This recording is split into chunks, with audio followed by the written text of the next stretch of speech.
Dans cette deuxième sous-partie, on va parler maintenant de la carte d'identité de ton équipe. Avant de rentrer dans la carte d'identité, il est nécessaire de poser quelques prérequis. Et un de ces premiers prérequis, ça va être l'outil SciPoc.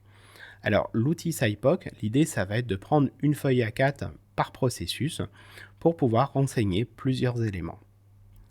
Le premier de ces éléments, ça va être le S de SciPoc pour les fournisseurs. C'est le supplier en anglais. L'idée, c'est pour un processus donné de bien identifier quels vont être les services, les personnes qui vont venir alimenter ce processus en ressources. Ça peut être également une chaîne informatique, par exemple. Le I de SciPoc, ensuite, après, c'est pour input, pour les entrées. L'idée, ça va être d'identifier justement quelles sont les entrées concrètes qu'il va y avoir dans ce processus. Ça peut être des ressources, ça peut être des matériaux, ça peut être de la data, ça peut être plein de choses, mais c'est de bien être au clair sur quelles sont toutes les entrées qu'il y a dans ce process. Le P, justement, ça va être pour le process. Ça va être quelque part d'identifier toutes les étapes qu'il va y avoir dans le process. Là, on parle bien des étapes à grosse maille, on n'est pas dans le détail. Le O, ça va être pour les outputs, pour les sorties, et donc de pareil, bien identifier quels vont être les résultats du process. Et le C, c'est pour les clients, donc les clients, quels vont être les bénéficiaires justement de ces sorties. Et ça, l'idée, c'est de le faire pour les différents processus qui sont gérés au sein de ton équipe. Un deuxième travail préparatoire que je t'invite à faire pour remplir la carte d'identité, ça va être de travailler sur le SWOT. L'idée, c'est de faire une photo réaliste de l'équipe. Et cette photo, elle va porter sur 4 niveaux. Le premier de ces niveaux, ça va être le S pour la force, le strange. Je sais, j'ai un accent anglais pourri. Et là, l'idée, ça va être de répondre à ces questions. C'est quelles sont les forces de l'équipe? Comment on peut les observer, ces forces? Depuis combien de temps elles sont présentes? Et en quoi sont-elles réellement des forces? De faire ensuite son pendant pour les faiblesses, c'est pour le W de weakness, avec exactement les mêmes questions. Le O ensuite, ça va être pour les opportunités. Là, va y avoir une nouvelle série de questions à se poser, en relevant comme ça quels sont les éléments extérieurs à l'équipe qui peuvent venir l'influencer positivement, et quels sont les éléments aussi sur lesquels l'équipe n'a pas de prise et qui peuvent toujours venir l'influencer positivement. Et pour les menaces, ça va être les mêmes questions, sauf qu'elles vont être tournées négativement. Le SWOT, c'est un outil qui est intéressant parce qu'il permet de regarder à la fois son équipe, avec ses forces et ses faiblesses, mais aussi l'extérieur sur lequel on n'a pas nécessairement de prise, et de bien prendre conscience aussi dans quel environnement on est en train de jouer. Une fois que tu auras réalisé les SciPoc et le SWOT, tu vas pouvoir mettre en place la carte d'identité de ton équipe.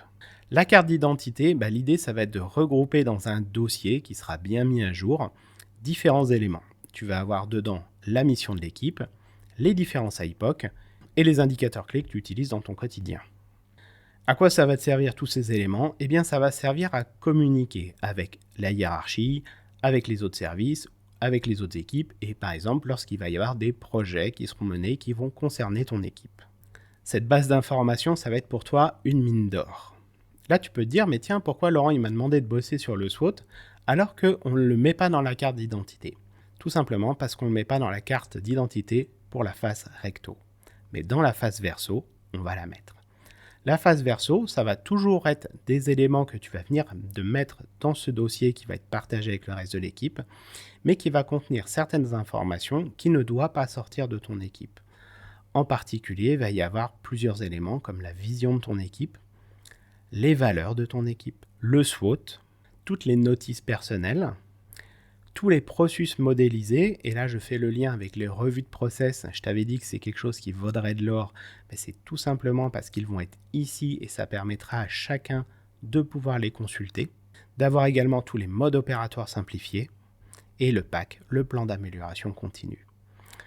Ce dossier, cette carte d'identité face recto que tu vas avoir, ça va être justement toute la base de données quelque part de ton équipe. Tu pourras aussi y mettre d'autres documents comme des guides opératoires, comme des procédures, ce genre de choses. Mais là, tu auras déjà tout ce qui opérationnellement et stratégiquement te permet de fonctionner. Mettre en place cette carte d'identité au sein de ton équipe, ça ne va pas se faire du jour au lendemain, tu te doutes bien. Mais fais-le progressivement, step by step. Commence peut-être par les SciPoc, et puis plus tard, tu feras les process modélisés. C'est vraiment l'idée d'y aller étape par étape. Mais plus tu vas avoir une carte d'identité qui va être renseignée, plus tu auras de la facilité pour aller communiquer avec les autres services, avec ta ligne hiérarchique, et tu pourras beaucoup plus facilement te défendre lorsqu'il y aura des projets qui vont venir t'impacter, lorsqu'on va venir peut-être te donner des objectifs qui vont être absurdes. Au moins, tu auras les billes pour te défendre. C'est tout pour cette vidéo et on se retrouve dans la prochaine.